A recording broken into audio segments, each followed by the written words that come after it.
The Supreme Court has ruled that the House impeachment complaint versus VP Sara Duterte is barred by the one-year rule and that due process or fairness applies during all stages of the impeachment process. I quote, "Our fundamental law is clear. The end does not justify the means." Another quote, "There is a right way to do the right things at the right time."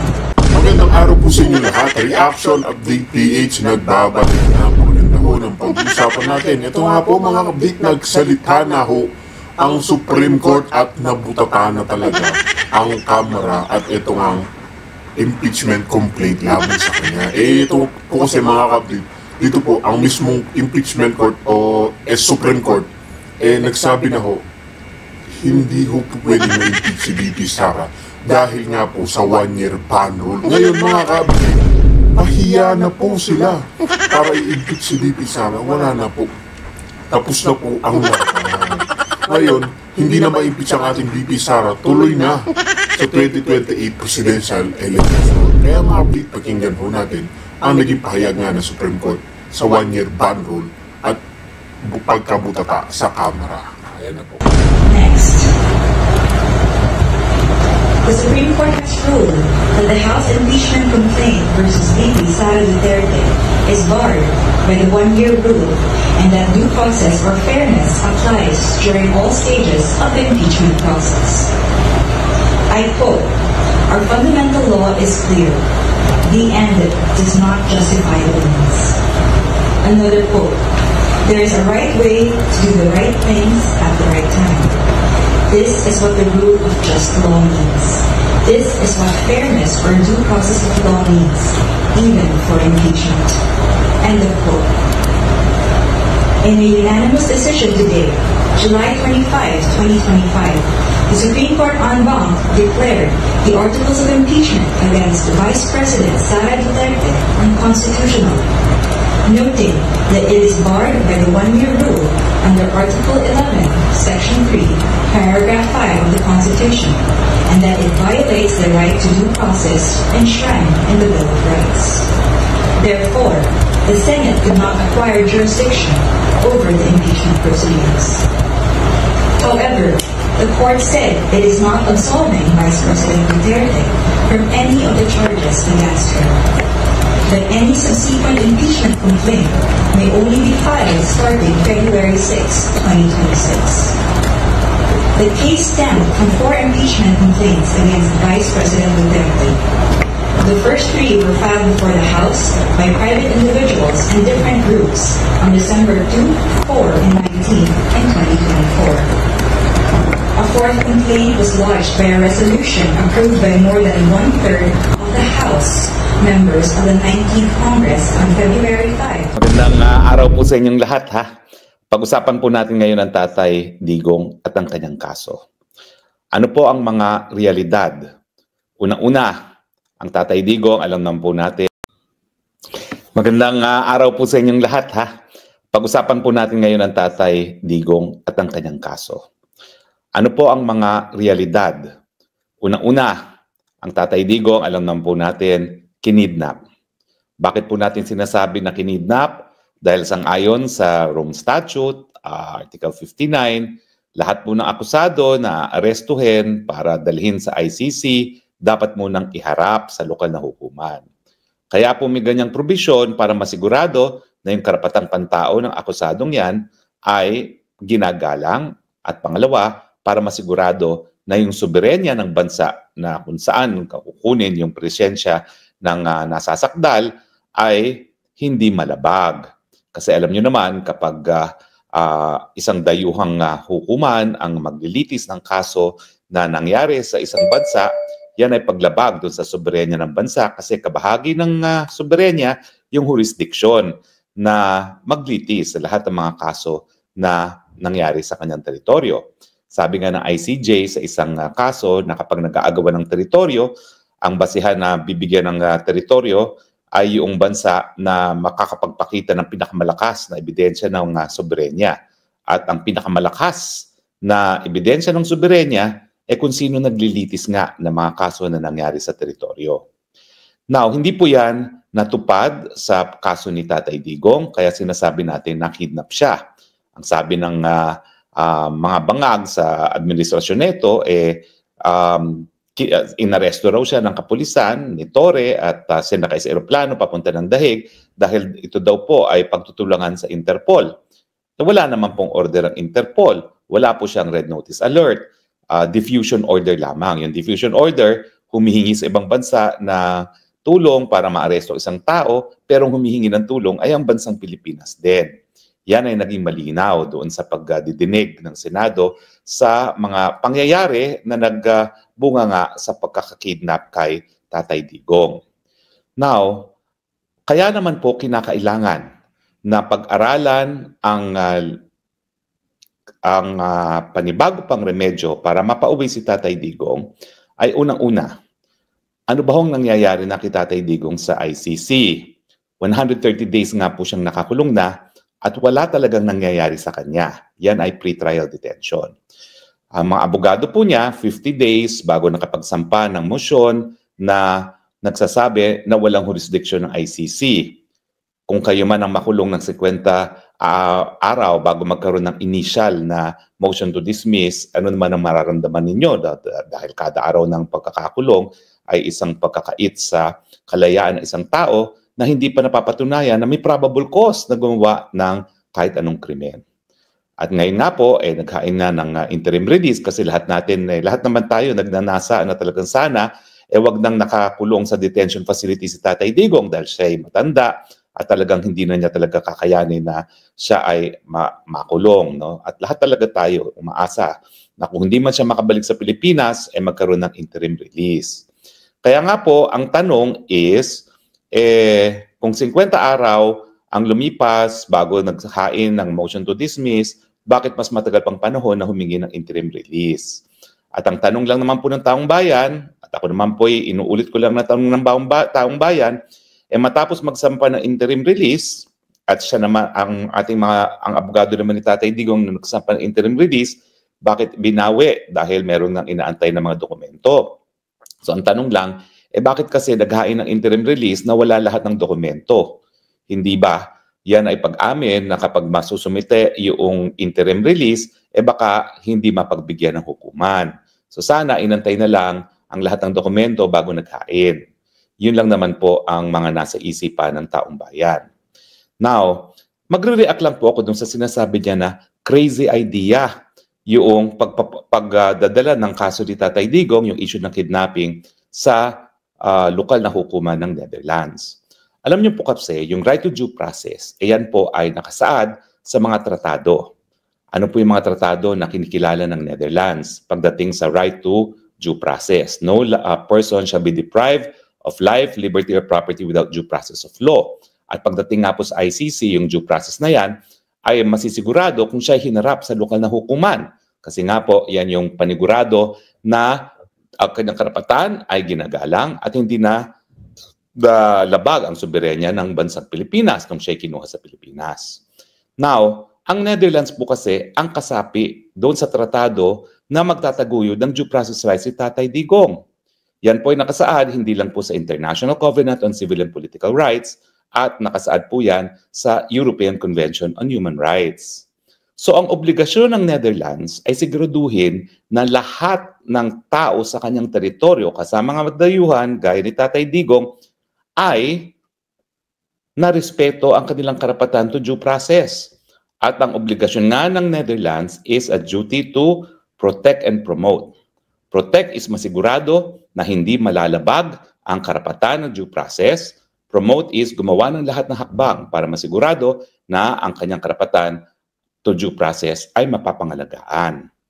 Now, ang ICC kasi po, ang kanyang determination, ang kanyang pakay ay parusahan yung mga tao na di umano ay lumabag sa Rome Statute. Hindi po siya, in a sense, a human rights enforcement mechanism. Siya isang criminal court. At ang kanyang desisyon ay magreresulta sa either guilty or not guilty. At kapag ikaw ay guilty, merong ipapataw na parusa.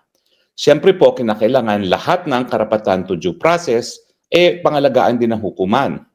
Ang problema po, hindi lang po ICC ang nagdesisyon na. na kapag ang jurisdiksyon sa pagkatao ng isang akusado ay nakuha sa pamamagitan ng kidnapping, hindi po yan makakaapekto sa jurisdiksyon ng hukuman dahil ang sabi ng hukuman ng Israeli Supreme Court ay ang sabi nila is main pa. Malay namin, pakialam namin kung paano nakuha ang ganyang ang tao ng akusado, no? Ang importante, bigyan siya ng patas at patas na paglilitis. Now, unfortunately, itong decision po ito ay parang naging desisyon na rin ng ICC sa 3 kaso kung saan hindi po nasunod ang Article 59 ng ICC. At doon sa 3 kasong yan, bagamat nagtutol ang mga akusado na hindi dapat magpatuloy ang jurisdiksyon ng hukuman dahil mali ang pagkakakuha sa pagkatao ng akusado, binaliwala po ng ICC yan at ang sinabi nga is, anyway, mabibigyan na siya ng pagkakataon ng isang patas na paglilitis. Ang tanong, sino ngayon ang magbibigay ng remedyo sa isang akusado na kinidnap para siya ay malitis? Ang problema sa ICC, 3 desisyon na po yan na nagsasabi na talagang yung hindi pagsunod sa Article 59, hindi dahilan para mawalan ng jurisdiksyon ang ICC. Desididong kaso na po yan. So meron na tayong tinatawag na president. Pero, ang tanong, yung ganyang president ba ay katanggap-tanggap pa sa panahon ngayon, sa estado ngayon ng karapatang pantao sa buong daigdig. At ang aking sinasabi, hindi na po ang Eichmann ang correct na pag-a-apply ng human rights law. Dahil ang Eichmann, dinesisyonan po yan ng isang unang-una, lokal na hukuman din, Israeli Supreme Court. Sa panahon na wala namang ICC, no? At pangalawa, yung estado ng human rights law nung panahon ni Eichmann ay iba sa estado ng international law ngayon. Ano bang estado ng international law ngayon? Alam nyo, sa international law, walang pagkakaiba ang kahit anong desisyon ng kahit sinong hukuman pag ang hinahanap natin is ano ba yung prevailing law sa ngayon. Ang tawag dyan, yung ano ba yung prevailing customary norm of international law. Dahil alam nyo naman ng international law, wala namang kongreso na nagpapasa ng mga batas na magiging applicable under international law. No? Sinasabi nga nila, malalaman lang natin kung ano yung customary international law. Number 1, doon sa kung ano ang mga ginagawa ng mga estado, virtually uniform state practice. At pangalawa, yung tinatawag na opinion juris, yung psychological belief na kinakailangan sundin ng isang bagay dahil yan ang batas. Now, para tayo makakalap ng ebidensya kung ano yung customary norm, titignan natin ngayon kung ano ang mga nagiging desisyon ng mga iba't ibang estado. Now, nung sinabi ko na yung Eichmann na main pa ang mga hukuman kung paano nakuha ang pagkatao ng isang akusado, yan po ay sa panahon na nakalipas na at ang tunay na estado ng batas ngayon ay ang desisyon ng isang South African Constitutional Court sa kaso ng Ebrahim versus Minister. At sa Ebrahim versus Minister, ang sabi nga doon, ganyan din po nangyari. No? Si Eichmann kasi, Nazi, author of the final solution, nagtago sa Argentina, kinidnap, dinarag, sinakay sa eroplano gaya ni Tatay Digong at dinala sa Israel para litisin. Ganun din ang nangyari dyan sa Ebrahim versus Minister. Si Ebrahim, high-ranking minister ng apartheid government, tumakas sa karatig bansa ng South Africa, kinidnap ng South Africa, dinala sa South Africa para litisin. At ang sabi ng Constitutional Court of South Africa, hindi mo po pwedeng nga ituwid ang isang pagkakamali sa pamamagitan na naman ng isang pagkakamali. So yan po ang sa tingin ko ang tunay na legal na estado ng international law pagdating sa kidnapping. Bakit hindi ina-apply ng ICC? Well, hindi ko po alam. Pero ang importante kasi is magkaroon ng linaw ngayon kung ano ang magiging estado ng international law, hindi lang po sa bansa ng Netherlands kung nasaan ngayon si Tatay Digong, kung hindi sa buong daigdig din para masabi na nagbago na nga ang estado ng international law. Pero kinakailangan magsimula tayo somewhere at kaya nga ang aking suhestyon, isampa natin ito sa Dutch courts. Bakit?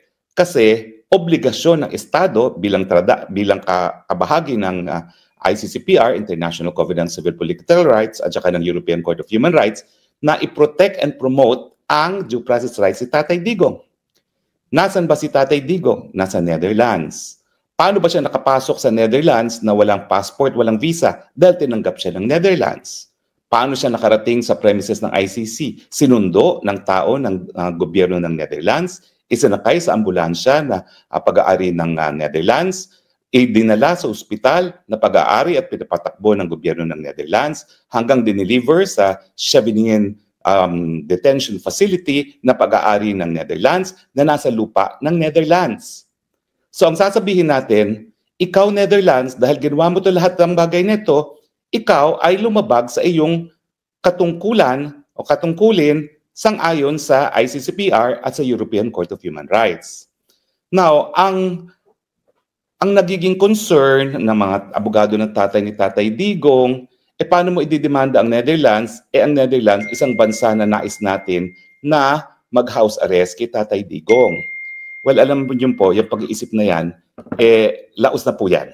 Sa totoo lang po, sa Europe, nagtayo sila ng European Court of Human Rights para masigurado nga na lahat ng mga obligasyon ng mga kasapi ng European Union ay sang-ayon sa tratado na kanilang ipinasok. Ibig sabihin po, wala pong personalan yan. Institutionalized po yung kaso at napakadaming kaso na sinasampa dyan sa European Court of Human Rights na mga ordinaryong mamamayan ang nagsasampa ng kaso laban sa kanilang estado. Natural, dedepensa ang Netherlands. At ang posibleng depensa ng Netherlands ay naku, wala akong ginawa dyan. Ang ICC ang gumawa dyan at ako'y host state lang. Pero hayaan yung sagutin nila yung tanong, bakit nyo pinapasok na walang passport, walang visa? Bakit ang tao nyong sumundo? Bakit ambulansya nyo nagdala sa ospital? Bakit ambulansya nyo nagdala sa ospital papunta ng kulungan? Bakit nakakulong sa kulungan ninyo? Bakit binabantayan ng inyong mga mamamayan? Ang sinasabi nila kasi, baka magalit ang Netherlands at hindi tanggapin ang house arrest kay Tatay Digong. Ang sinasabi ko po, hindi ganyan mag-isip ang European. Siguro naman, pareho naman kami nag-aral ng abogado ni Tatay Digong sa Europe, alam na rin niya kung paano mag-isip, lalong-lalo na sa pagdating sa karapatang pantao. Wala pong personalan yan. Dahil kaya nga, Netherlands mismo ang isang bansa na bumuo ng European Court of Human Rights para lahat ng gobyerno sa Europa ay masigurado ang kanilang pagtugon sa kanilang mga katungkulan pagdating sa karapatang pantao. So, ang tingin ko ba kapag dinemanda ang Netherlands dahil nga siya ay sumapi sa kidnapping ni Tatay Digong, ay ipagkakait ang kanilang ang house arrest sa Netherlands? Sa tingin ko po, hindi. Kasi kung tatanggapin nila si Tatay Digong para sa house arrest dito, yan ay batay doon sa mga konsiderasyon ng Netherlands outside of doon sa magiging desisyon ng sarili niyang hukuman kung lumabag nga sa karapatang pantao ang Netherlands sa karapatan ni Tatay Digong. Bakit magagalit ang Netherlands kung sarili niyang hukuman ang magdedesisyon na lumabag ang Dutch government sa karapatang pantao ni Tatay Digong? Diba? Hindi naman madrama ang gobyerno. Kapag nagkaroon ng ganyang desisyon ng kanilang hukuman, susunod lang yan. Hindi ko lang alam kung bakit siguro iniisip ng abogado na magagalit ang Netherlands kasi hindi naman siya talaga taga-Europe din, gaya ko, no? Pero dahil ako, nag-aral ako talaga rito, nakakuha ko ng degree ng Masters of Law sa England, alam ko po na seryoso ang mga European countries sa pagpapatupad ng kanilang obligasyon, lalong-lalo na sa pagdating sa karapatang pantao, at ang Netherlands, mas lalo pa. Kasi minamarket niya yung sarili niya as the center of international justice. Kaya nga naririto yung International Court of Justice, naririto yung International Criminal Court, naririto yung Tribunal for the Former Yugoslavia. Sinasabi niya, The Hague in fact is the city of international justice. So bakit nila mamasamain ang isang desisyon ng sarili nilang hukuman kung sasabihin nga ng sarili nilang hukuman na nalabag ang karapatang pantao ni Tatay Digong? Sa tingin ko, hindi po mangyayari yon. Susunod at susunod. Now, bakit ko naman sinasabi na ito ay pwedeng maging epektibo para mapalaya si Tatay Digong? Well, unang-una, yun nga po ang ICC nasa Netherlands. Sasabihin ng ICC, wala kaming pakialam sa lokal na hukuman. Ang lokal na hukuman naman, wala rin pakialam sa ICC. Bakit? Ang pakialam lang ng ICC siguraduhin mali. Ang pakialam ng lokal na hukuman na dito sa Netherlands ay siguraduhin na yung gobyerno niya ay hindi nga nagkaroon ng papel sa pagkidnapping ni Tatay Digong. At kung nagkaroon ng papel ang gobyerno ng Netherlands sa pagkidnap ni Tatay Digong, sumunod sa international law. Ano bang sinasabi ng international law kapag mayroong lumabag na estado sa kanyang obligasyon sa international law? Itigil yung paglabag. Anong ibig sabihin yan? Ay gumawa na hakbang para palayain si Tatay Digong dahil ang pagkakakulong niya ay mali. Ito ay labag sa karapatang pantao na due process. At pangalawa, ibalik ang estado nung tao bago nagkaroon ng pagsuway sa international law. Ibalik sa Pilipinas. Yun po yung tinatawag na reparation. At kung kinakailangan, magbayad ng danyos perwisyos. So, ang magiging desisyon ng Korte ng Netherlands, wala po silang pakialam sa ICC. Sasabihin lang nila, gobyerno ko, linabag mo karapatang pantao ni Tatay Digong, at dahil dyan, dapat itigil mo ang paglabag, palayain mo ang Tatay Digong, at ibalik mo ang kondisyon bago ka lumabag sa international law, ibalik mo siya sa Pilipinas. Yan po yung reparation. Now, susunod ba hindi sa ICC? Wala na akong pakialam doon. Bakit? Basta merong ganyang desisyon, mawawala ng moral authority ang ICC para ipatuloy ang kanyang paglilitis kay Tatay Digong. At posibleng ito pa ang maging dahilan para ma-dismiss nga ang kaso dahil sa lack of jurisdiction.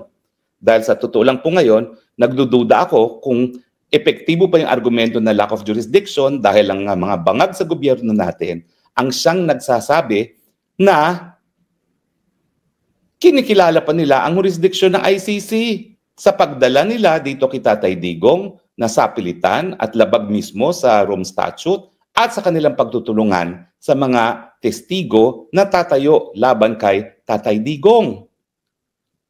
O kung hindi tayo gagawa ng ibang remedyo, gaya ng domestic court na nagsasabing, hoy, linabag mo ang karapatan ng isang tao nasa teritoryo mo at gawin mo lahat ng dapat mong gawin. Sang-ayon sa international law, itigil ang paglabag at ibalik ang nakaraan. O anong mangyayari kay Tatay Digong? Well, siguro, hindi ako magsasalita ng ganito kung hindi tinawag na crazy idea ito. Pasensya na po sa mga dayuhan na binabayaran ng Tatay Digong para maging abogado. Kami mga Pilipino po, meron po kaming malasakit maski walang bayad. Lalong-lalo na yung mga gaya ko na nanungkulan na kay Tatay Digong at sinakripisyo ang lahat sa kanyang buhay para kay Tatay Digong. Huwag niyo naman pong ipagkait itong sakripisyo namin at sabihin na lukulukong idea ang aming sinasabi. Dahil ang ninanais po namin, ibalik sa lalong mabilis ang Tatay Digong dahil siya'y 80 anyos na, pumapayat sa kulungan at maraming karamdaman. Wala pong crazy dyan. Pagmamahal lang po yan ng mga Pilipino na hindi nyo maiintindihan dahil hindi kayo Pilipino at kayo po ay bayaran. Salamat po. Pasensya na po, pero kinakailangan linawin yan. Hindi naman tayo tatanggap sa isang puti ng kanyang komento na loko-loko tayo at loko-loko yung mga idea na sinasuggest natin dahil tayo ay nagmamahal at naninindigan para kay Tatay Digong. At kung yan po talaga ay crazy idea, well, mga kababayan, I openly accept I am crazy for being loyal and for loving Tatay Digong, for expressing admiration sa mga ginawa niya bilang presidente. Crazy po talaga ako dahil naniniwala ako na si Tatay Digong ay ang naging pinakamagaling na presidente ng Pilipinas dahil umunlad ang ekonomiya, nagkaroon tayo ng tapat na panlabas na relasyon na inuna ang interes ng Pilipinas at siyempre nagbigay ng kapayapaan sa ating mga komunidad at binigyan ng dangal ang Pilipino na ngayon po ay taas noo at nagsasabing, ako ay Pilipino.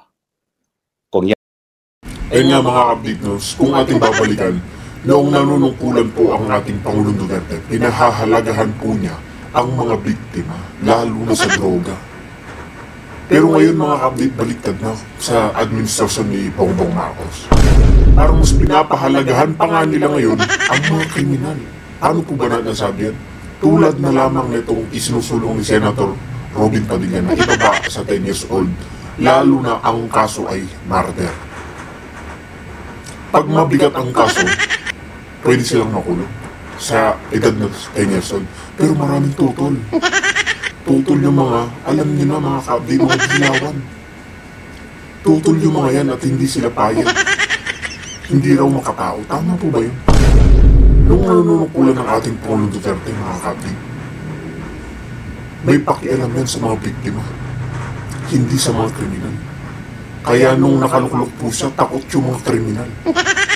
Ngayon, yung mga kriminal, hindi natatakot. Mas natatakot ngayon lalo ang mga biktima. Pero nung nakaluklok ang Pangulong Duterte, lahat ng tao may kapayapaan, may peace of mind, mga kabdi. Pero ngayon, hindi po natin alam, mga kabdi. Nakakakilabot na po, lalo na yung administrasyon ni Marcos Duterte. Kaya, makalabas lang ating Tatay Digong, mababalik po tayo sa admin ni Pangulong Duterte.